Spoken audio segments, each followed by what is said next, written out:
एक रात मिथिला के राजमहल में राजा जनक ने महर्षि अष्टावक्र से एक ऐसा प्रश्न पूछा जो आज भी हर स्त्री और पुरुष के मन में उठता है।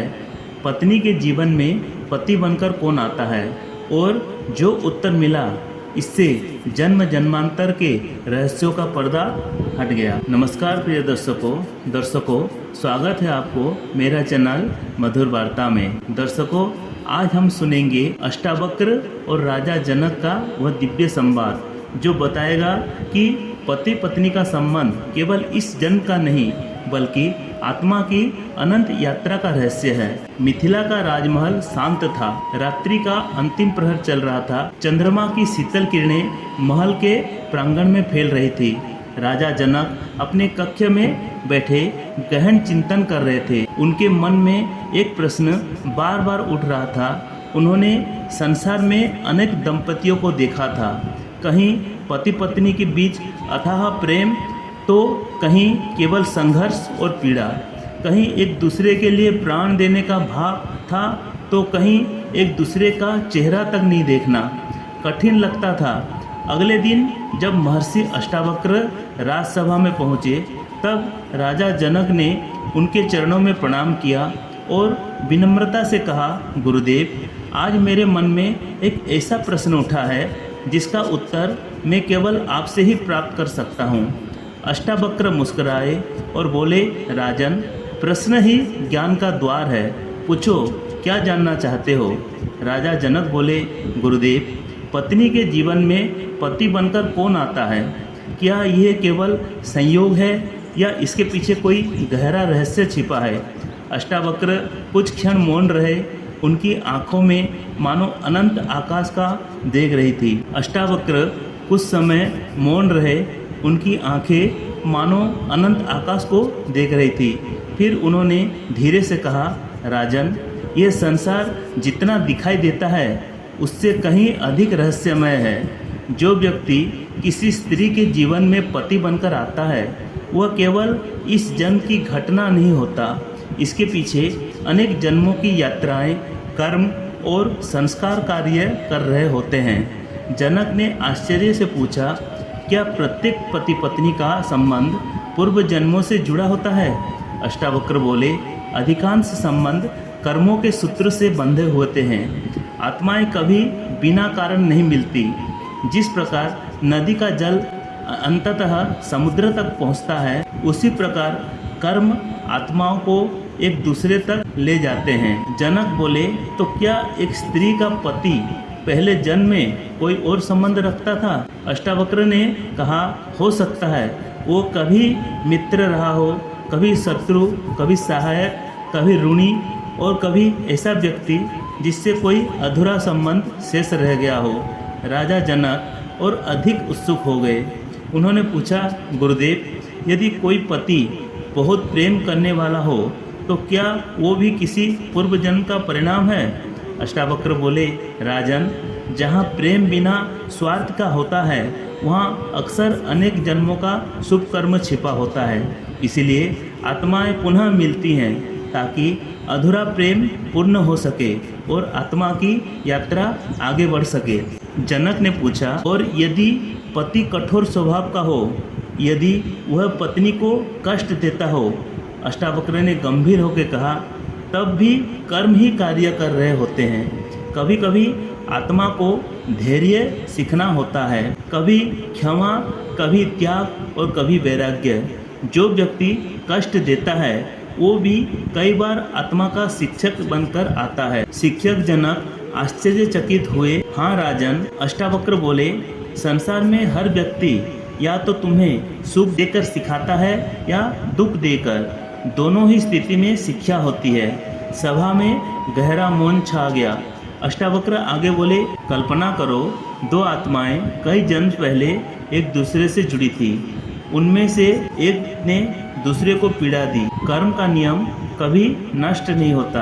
अगले जन्म में वही आत्माएं फिर मिलती हैं ताकि संतुलन स्थापित हो सके। जनक ने पूछा, तो क्या पति पत्नी का मिलन केवल कर्म का हिसाब है?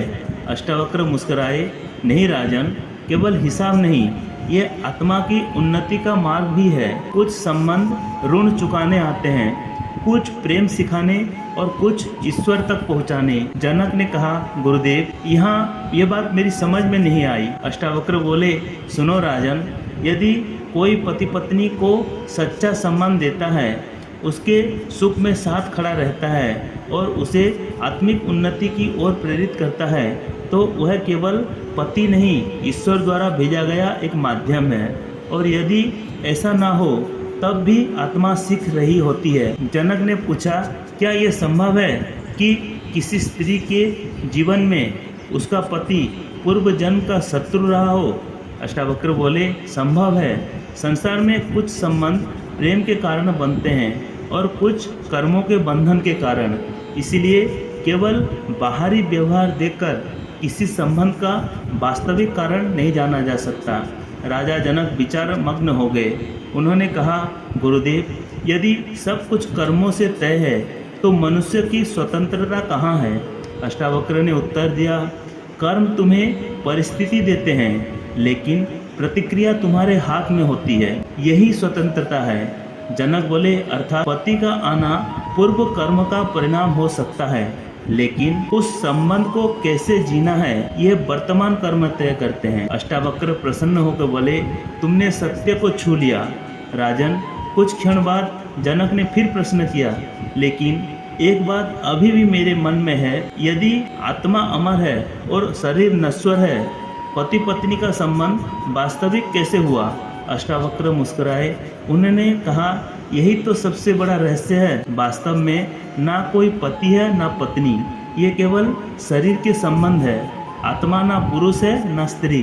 जनक चौंक उठे, तो फिर संसार में ये बंधन क्यों बनाया गया? अष्टावक्र बोले, आत्मा को अनुभव कराने के लिए जब तक मनुष्य स्वयं को शरीर मानता है, तब तक वह पति पत्नी पुत्र माता पिता जैसे संबंधों में बंधा रहता है। लेकिन जब आत्मज्ञान होता है तब वह जान लेता है सभी आत्माएं एक ही परम चेतना का अंश है। जनक की आंखें चमक उठी। उन्होंने कहा, गुरुदेव, तो क्या पति पत्नी के जीवन में पति बनकर वास्तव में कोई आत्मा आती है जो उसके कर्मों, उसके सीखने और उसके विकास का साधन बनती है? अष्टावक्र बोले, हाँ राजन, लेकिन इससे भी बड़ा सत्य ये है कि हर आत्मा के पीछे स्वयं परमात्मा कार्य कर रहा है। इसीलिए अंततः पत्नी के जीवन में पति बनकर भी वही आता है, मित्र बनकर भी वही आता है, शत्रु बनकर भी वही आता है। गुरुदेव, यदि मैं इस पूरे रहस्य को एक वाक्य में समझना चाहूँ तो आप क्या कहेंगे? अष्टावक्र ने अपनी आंखें बंद कर ली। कुछ क्षण बाद उन्होंने कहा, राजन, पत्नी के जीवन में पति बनकर वास्तव में वही आत्मा आती है जिसकी उसे अपने कर्म पूरे करने, अपने संस्कारों को परिपक्व करने और अपने आत्मिक विकास के लिए आवश्यकता होती है। फिर उन्होंने आगे कहा, लेकिन अंतिम सत्य इससे भी आगे है। जनक उत्सुक हो उठे, वह क्या है?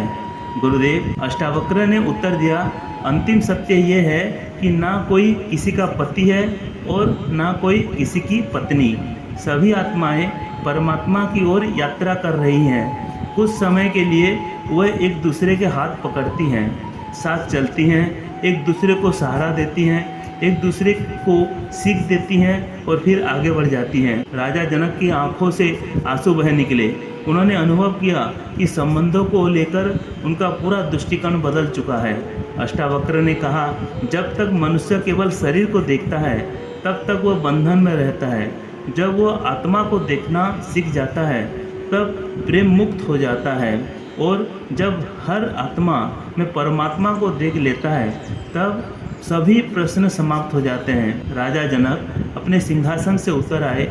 उन्होंने महर्षि अष्टावक्र के चरण में दंडवत प्रणाम किया। उनका हृदय कृतज्ञता से भर गया था। आज उन्हें अपने प्रश्न का उत्तर मिल चुका था। उन्हें समझ में आ गया था कि पत्नी के जीवन में पति बनकर कोई संयोगवश नहीं आता। इसके पीछे कर्मों का विज्ञान, आत्मा की यात्रा और परमात्मा की अद्भुत व्यवस्था कार्य कर रही होती है, और अंततः हर संबंध का अंतिम उद्देश्य मनुष्यों को स्वयं के वास्तविक स्वरूप तक पहुंचाना है। महर्षि अष्टावक्र मौन हो गए, राजसभा भी मौन हो गई, लेकिन उस मौन में एक ऐसा ज्ञान गूंज रहा था जो शब्दों से कहीं अधिक शक्तिशाली था। दोस्तों, अगर आपको मेरा ये वीडियो पसंद लगा तो प्लीज़ आप मेरे चैनल मधुर वार्ता को लाइक, शेयर एंड सब्सक्राइब कर दीजिएगा। भगवती जगत जननी माँ दुर्गा आप सबके कल्याण करे, इसी शुभकामना के साथ आप लोगों को मेरी तरफ से जय माँ दुर्गा।